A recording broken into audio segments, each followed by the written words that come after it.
friends, and welcome to another time of reflection coming to you from the studio of Faith Temple of God, Montego Bay. It's a joy to be with you today to share. We have a special guest. Before I introduce her, I am Bishop Conrad Pitkin. We are presently streaming on YouTube and Facebook at Faith Temple AOG, and we are on Cornwall Communication, channel 253. I invite you to call a friend and invite them to share in this very special discussion today. You might want to share or start a watch party. We also ask that you send us a message if you have any question.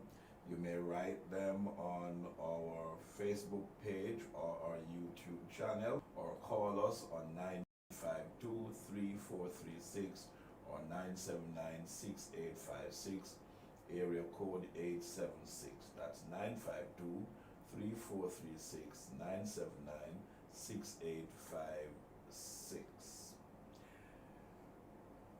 Just two verses of scripture to encourage your hearts today. Philippians chapter 3, verse 8 and 9.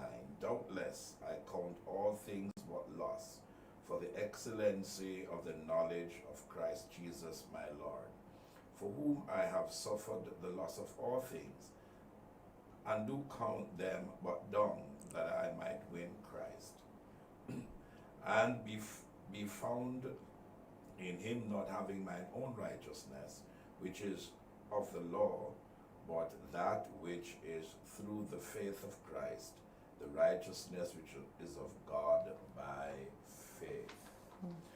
My guest today is the beautiful Dr. Tanique Bailey Small, Acting Medical Officer of Health for the Parish of St. James. A very hard-working doctor and a justice of the peace also. Dr. Bailey Small, it is to have you.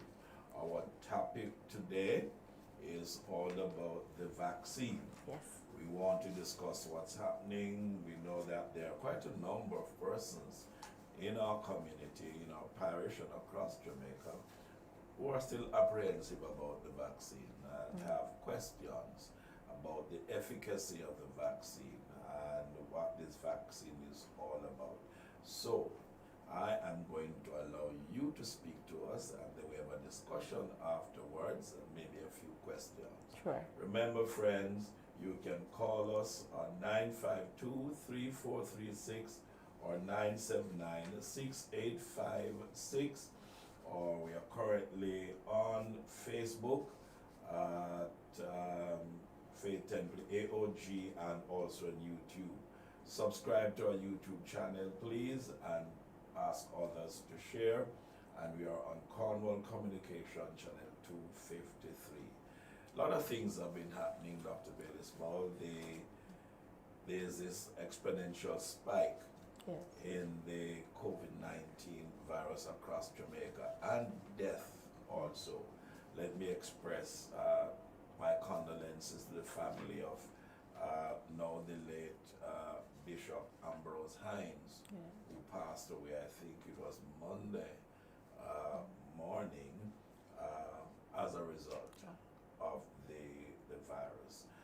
Nurse is doing much better. We thank God for that. Nurse, we are praying for you and the rest of the family, and my daughter's friend Dion, who is out of country.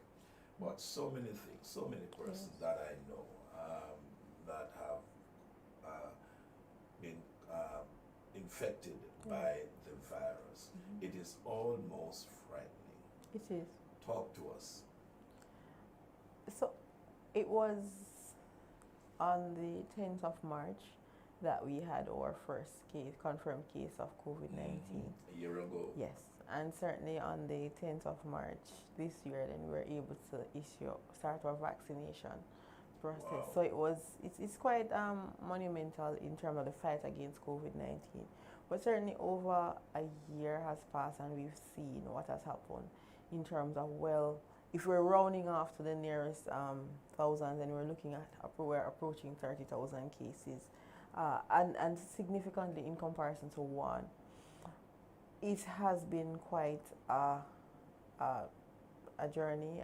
There has been a lot of loss for persons. You know, people have lost loved ones, and outside of that, you've had persons who would have developed complications and issues from COVID-19. And I think the biggest challenge that has been spread out throughout the whole pandemic is the fact that there are persons who really don't pay much attention to the necessary protocol in terms of what is happening. In addition to that, especially our latest surge, though, what we're seeing, we've got the confirmation to say yes, the UK variant is in Jamaica, and they had done some, they'd chosen some samples randomly, sent them for genetic sequencing at Carrefour, and it turned out that we did find them in a few of our parishes. Okay.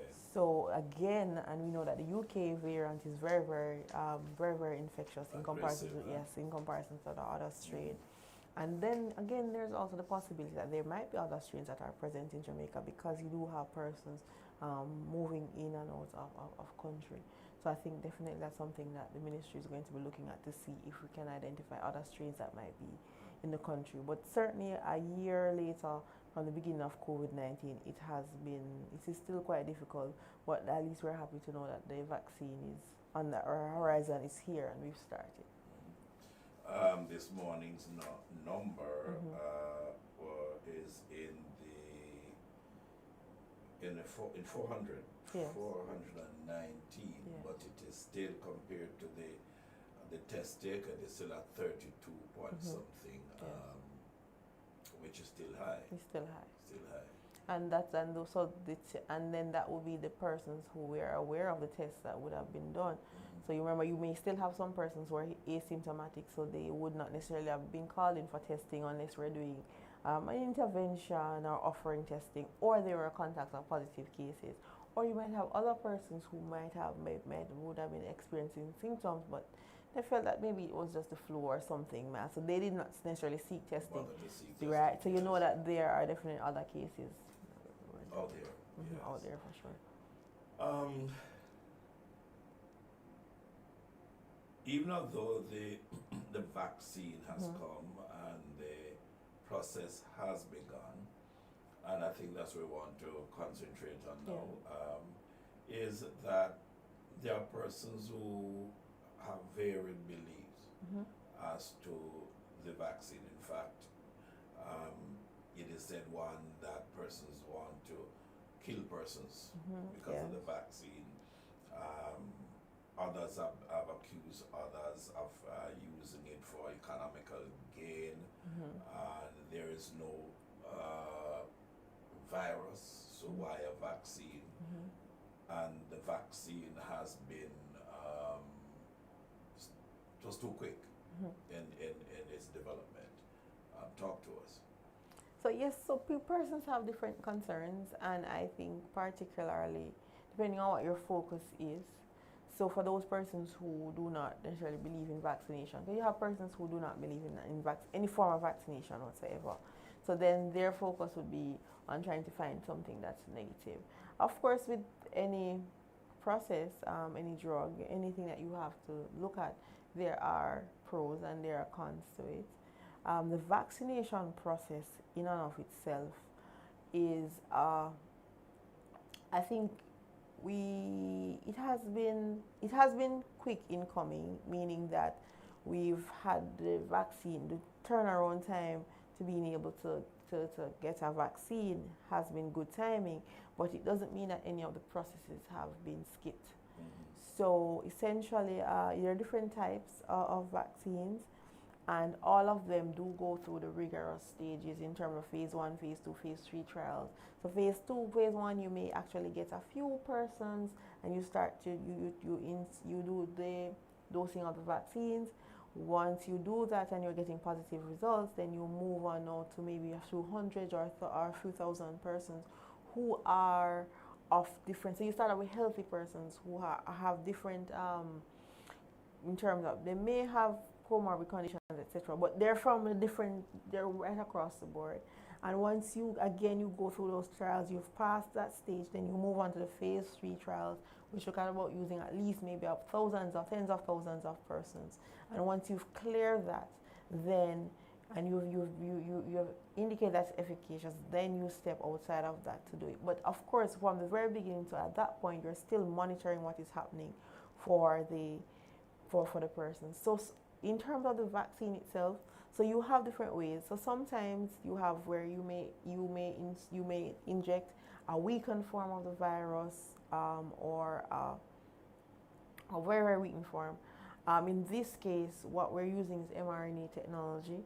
So you actually, what you insert is the so the coronavirus has on it so what we call some spike proteins, and so they would have created the mRNA to make that protein without making the virus. So once you insert, then now you actually make the protein. So your body manufactures a protein.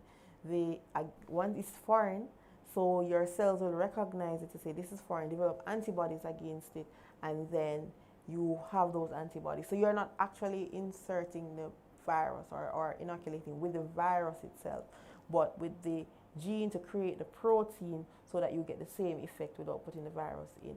So the process in and of itself is quicker, but we still have not. It has still gone through the rigorous testing that would be required for any vaccine. Well, that's new to me, because I all along I had the idea that it would be a weakened form of the virus that were being used, but you're saying no, it's not a weakened form of the virus. So we're not using. We're not inoculating a weakened form of the coronavirus. No. It is more the protein. Yes, the protein that would be on the virus itself. So we're trying to get the same response, but using a different approach. A different approach. Tell us about the efficacy of the vaccine. Well, for now, is it 4 vaccines that have been authorized by WHO? 3 primarily. Pfizer, which has a 95% efficacy. Moderna, which also has close to about almost 95%, and AstraZeneca, which has 70%. So of course, the discussion is, why are we not getting Moderna? So you hear that all the time. Why are we not getting Pfizer? The Pfizer vaccine has to be stored at negative 70 degrees Celsius. Yes. And of course, that type of cold chain management, we are not able to manage at this point in time. So that's out for us.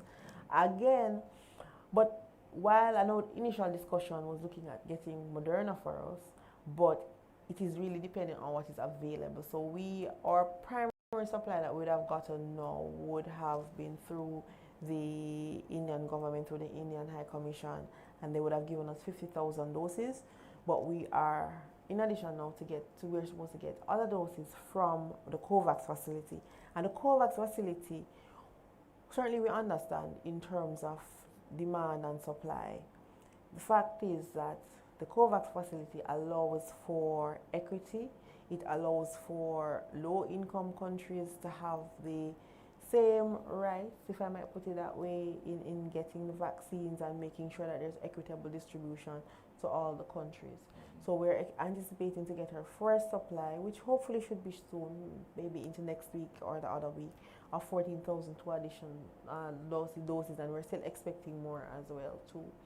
So in terms of the AstraZeneca vaccine, we understand that the efficacy is not as great as the Moderna or the Pfizer, but certainly it does provide greater efficacy based on what we're seeing in terms of the numbers across the island. If we are able to get the vaccine in and we are able to protect, because you look at it to say, out of every 100 persons who you give the vaccine, at least 70% of those 100 persons should develop full immunity. So if you are able to now protect your population, especially your vulnerable group, certainly it is prudent to move ahead to start to protect than to wait for 6-7 months or however long it takes for us to get another brand of vaccine. So definitely I can understand the decision that was taken to procure the AstraZeneca that's available to us. What about the Johnson & Johnson?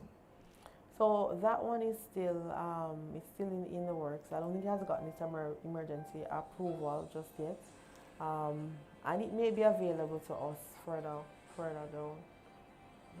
So as we go through the course of the year, we realize that we may get other vaccines available to us, but at this point in time, it's AstraZeneca, and we look forward to getting others as well. Good. All right. Are there any side effects? With anything, there are side effects. What the common side effects that we're seeing for AstraZeneca, or with vaccines in general, there tends to be a little soreness and redness at the injection side. Remember now, most of us we had soreness or a little swelling. Yes. Yes. Yeah, so that's a common, and sometimes it's localized. Because again, remember, this is something new that you're introducing into your system. So once you get it right away, you may not necessarily have any reaction to it, but maybe in a few hours or so, because your body is picking up, this is something foreign, let's do something about it. And certainly the body tends to raise the temperature, you may feel a little flu-like. So some persons, after having their vaccine, may have, apart from the localized symptoms that they in terms of localized irritation and so forth, they may have a fever, they may have, some persons may have chills, they start to feel flu-like symptoms, muscle ache and so forth. Those tend to be the common side effects.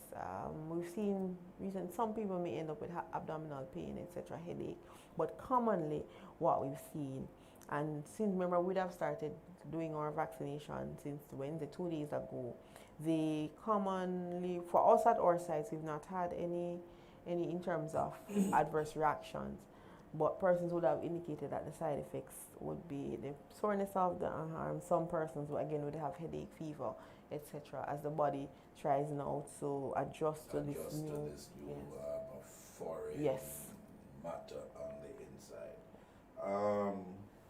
Okay. At what point does the vaccine become effective? After first dose, second dose, how long after? So after first dose, and this is why there has been constant revision. So AstraZeneca is 2 doses. Mm-hmm. The first dose, in terms of they would have indicated that after about 8 weeks or so, sometimes you can get up to 75% efficacy, the longer, up to 12 weeks.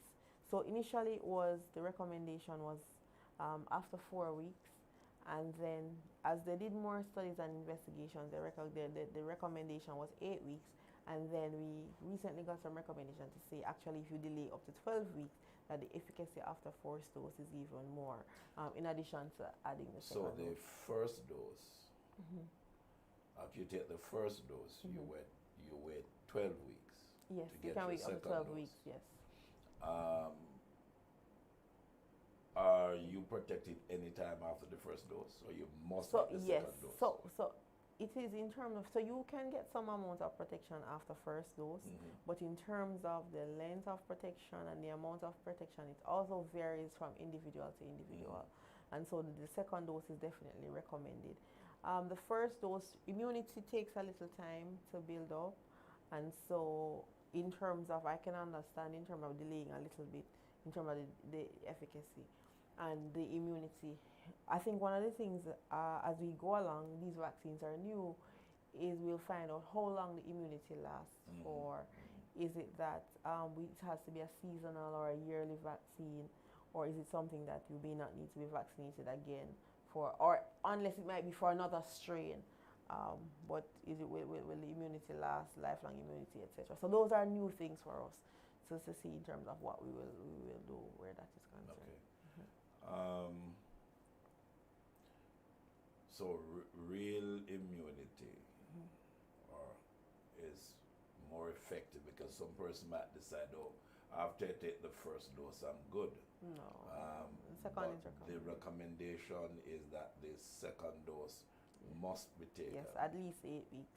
At least 8 weeks after, or 12 weeks. It's 8 to 12. 8 to 12 But they would weeks. have indicated that based on the studies and so forth that you can actually go up to 12 weeks. I think at this point in time we're looking at about 10 weeks. 10 weeks. In terms No. And after the second dose, do you become immune a month after, days after, at the same time? So again, well, it's increased immunity, so it will take a few weeks. The thing about it though is that persons react differently. So you might find, I think the only way to test to see what the level of immunity is to do the antibody testing to see what levels of antibodies that persons have. Some people would have gotten the vaccine, and you have a few cases where they've developed just minimal immunity. Others may not have developed any immunity at all, and that's a possibility, while some others would have developed full immunity. In terms of immunity, the vaccine doesn't necessarily protect you 100% from contracting COVID, but certainly it significantly reduces the adverse outcome for persons who may catch COVID in terms of hospitalization. So in terms of the infection is actually mild and not severe, and that's what the data has been showing, especially out of the UK, because the UK would have been quite aggressive in terms of vaccinating their population. Oh yeah, because they have been aggressive Yes. dying too. Yes.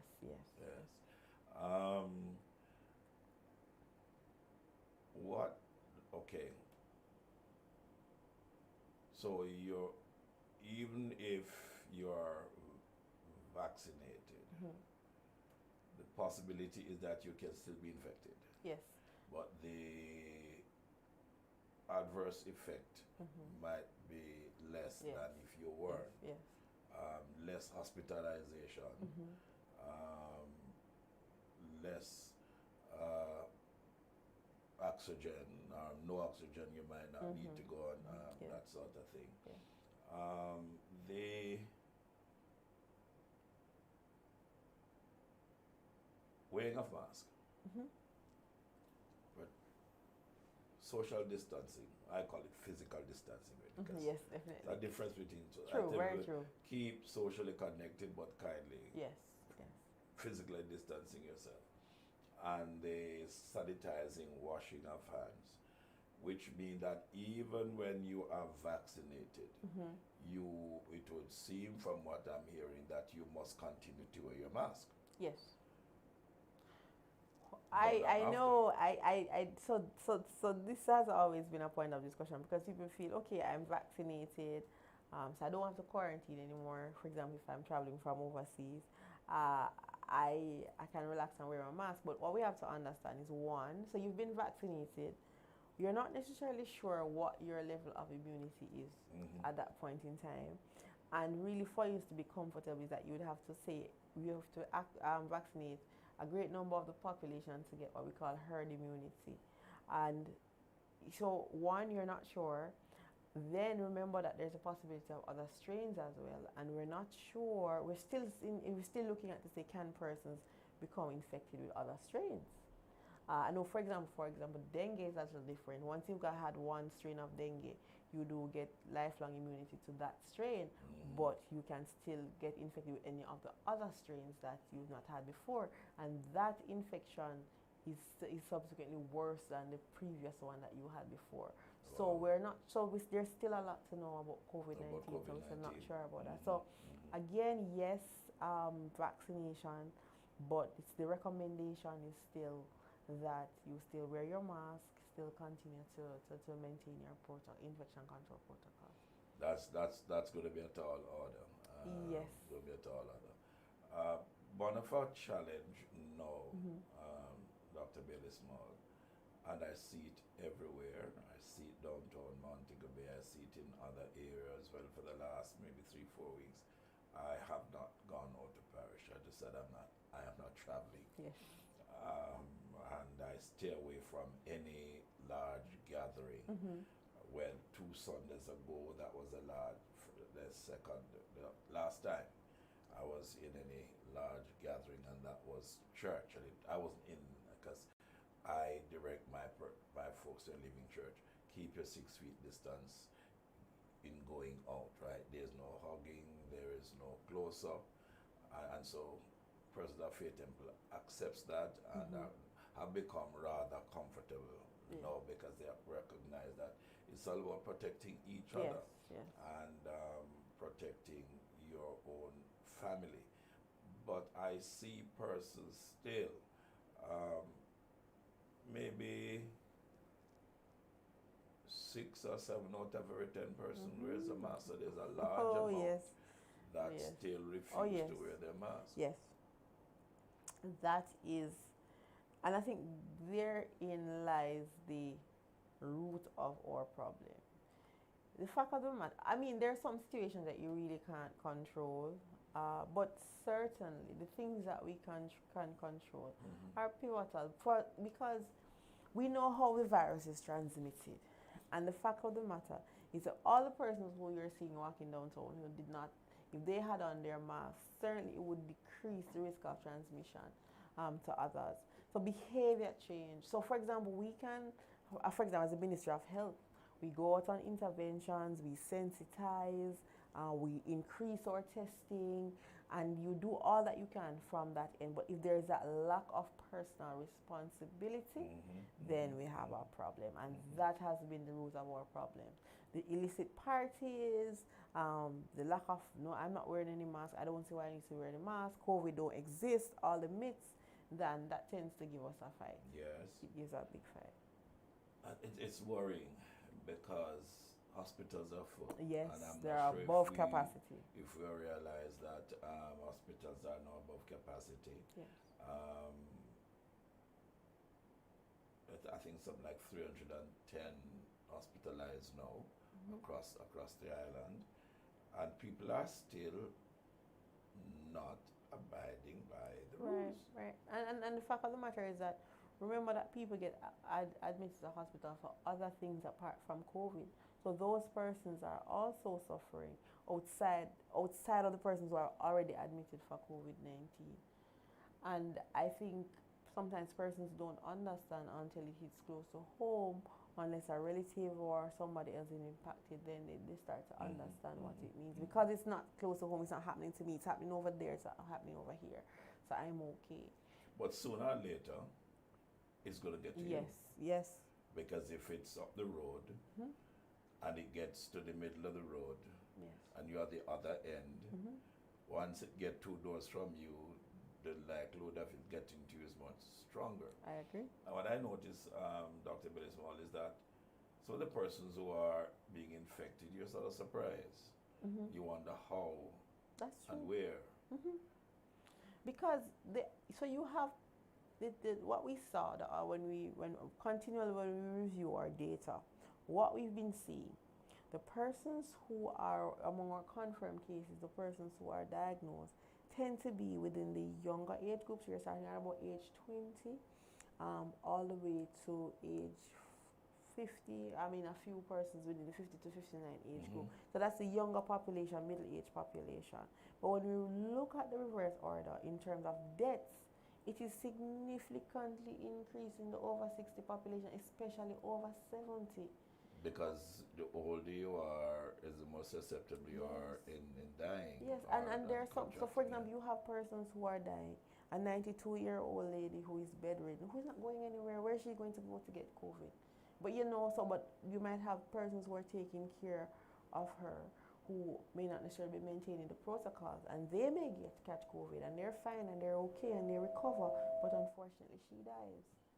And it is really, really something that we have to start to pay attention to. We have to start paying attention to it. One of my friends and father, her mom died, never left home. Yes. And he was devastated because he couldn't visit with her at the hospital. Yes, it's a very...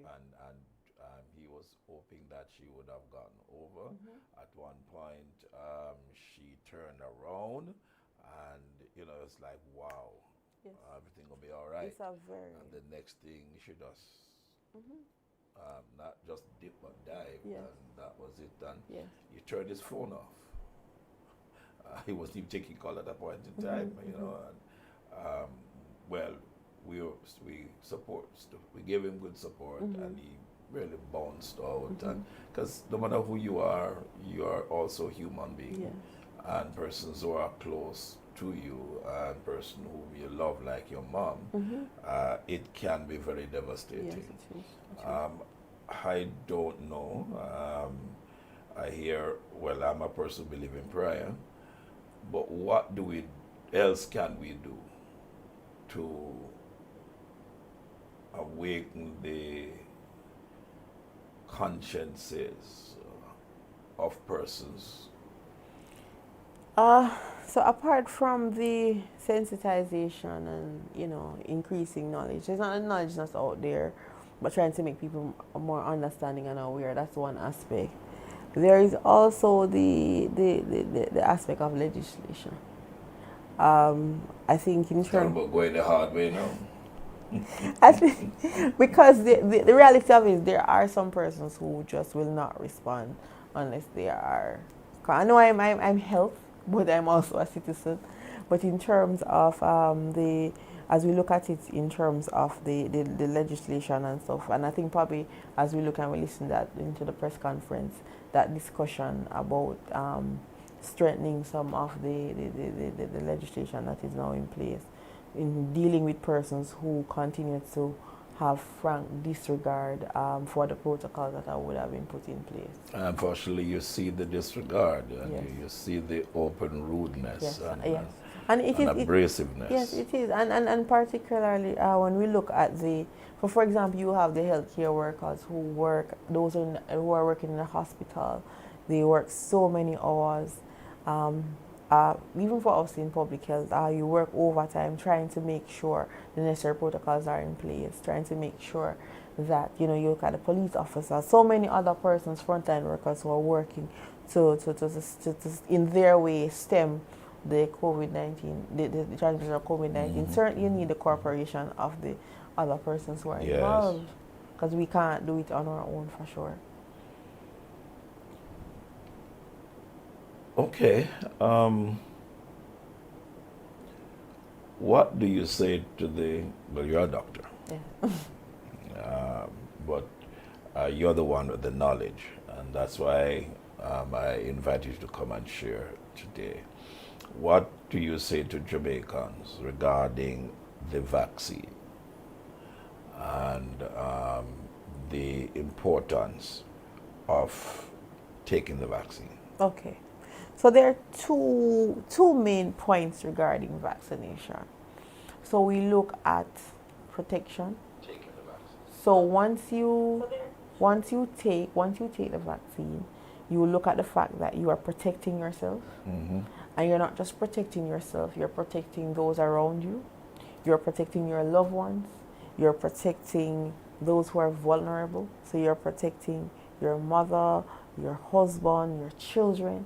So to that importance, the other aspect of it is that when we look at the impact of COVID-19, a lot of persons we've had, when we looked in terms of the data from World Health Organization, the number of persons who have died worldwide, it's almost the same number of persons, the population for Jamaica.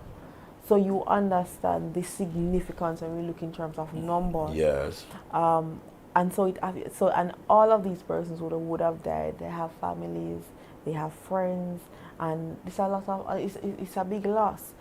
So we look at it to say too that a lot of these persons who would have died or who would have had significant complications were persons looking at COVID-19. Because remember, a year ago or even before COVID in December, COVID was all the way in China.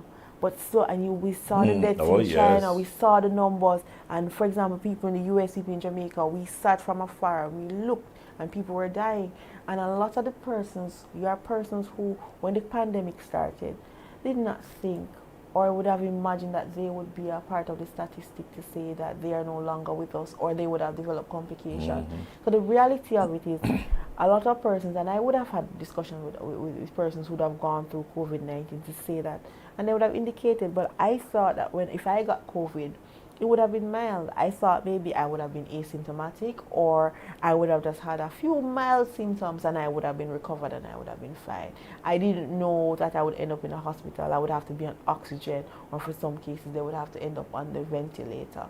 So we don't know. We don't know. I mean, I may get it and I may be fine. I may get it and I may end up in ICU. We just don't know.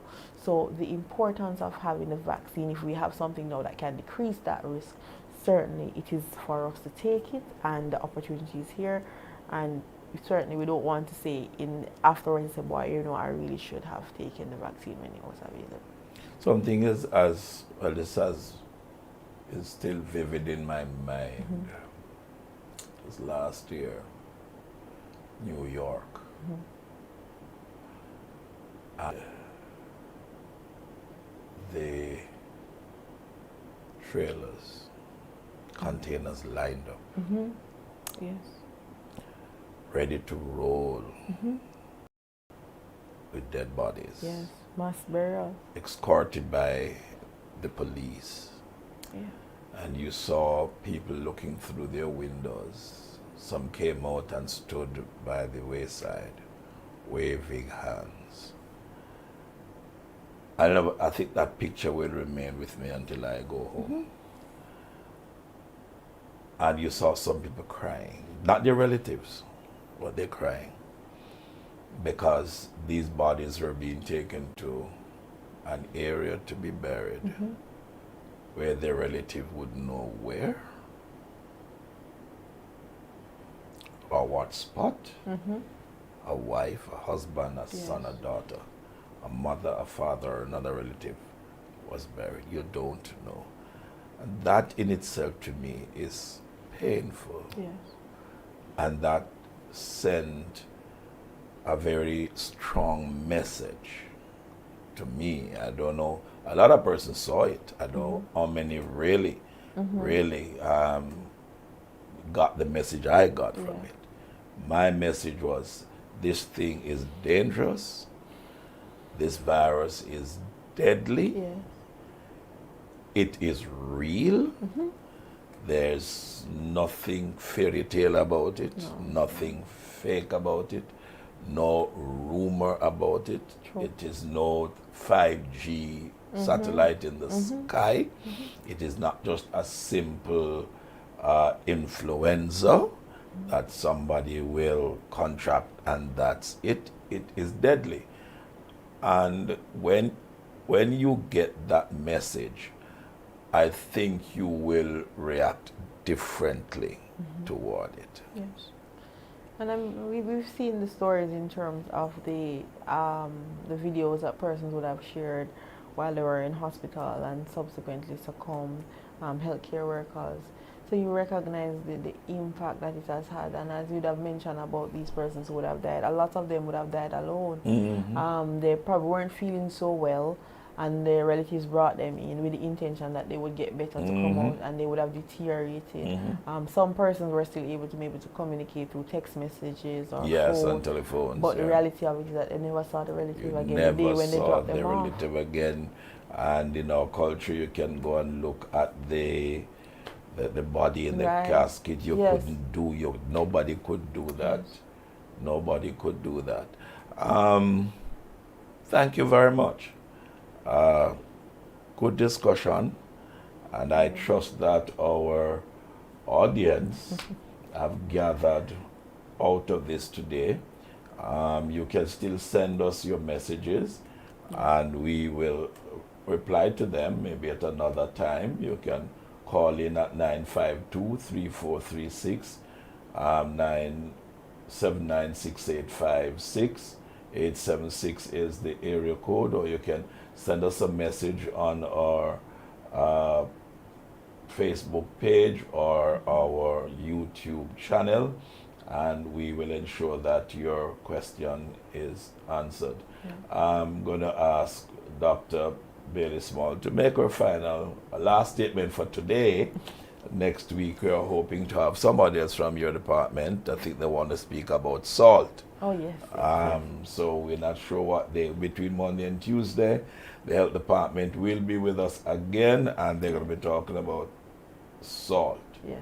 And you need to listen to that one. Yes. How important Yes. is salt in Yes. your life, Yes. in your body. Right. What it can do for you and what it will not do for you. Yes. So give us your final Yes. comment, Dr. Yeah, Bailey. so this is actually Salt Awareness Week. Salt Awareness yes. Week. So it Yes. actually, so we're paying some attention to that.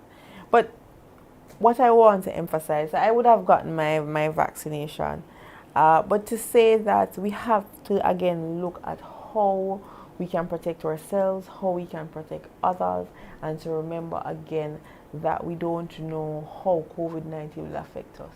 When the vaccine is here, we understand that the distribution in terms of priority groups and so forth, but the objective is to make sure that we're all vaccinated. So it's here, we just need to make ourselves available for vaccination.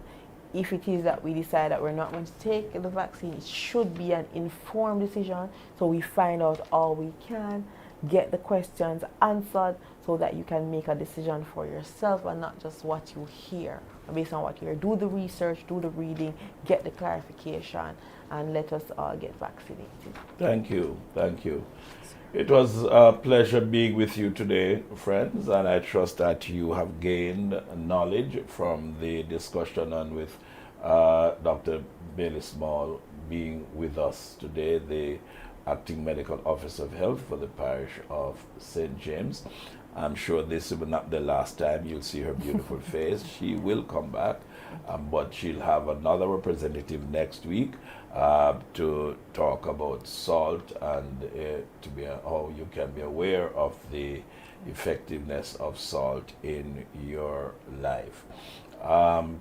Please call us at 952-3436, 979-6856, area code 876, and send us your message on our Facebook page or YouTube channel. We will ensure that we get an answer for your question. Seems as if Dr. Bailey was very effective, so you didn't bother to ask any question today. But God bless you. Remember that we come to you virtually on Sunday morning again with 2 services, 8 and 11, as we're still out, and we will be streaming live on our social media platforms, Facebook and YouTube, and on Cornwall Communications channel 253. So tune in to us on Sunday morning, 8 and 11 o'clock. Please join us for our divine worship experience this evening at 7 p.m.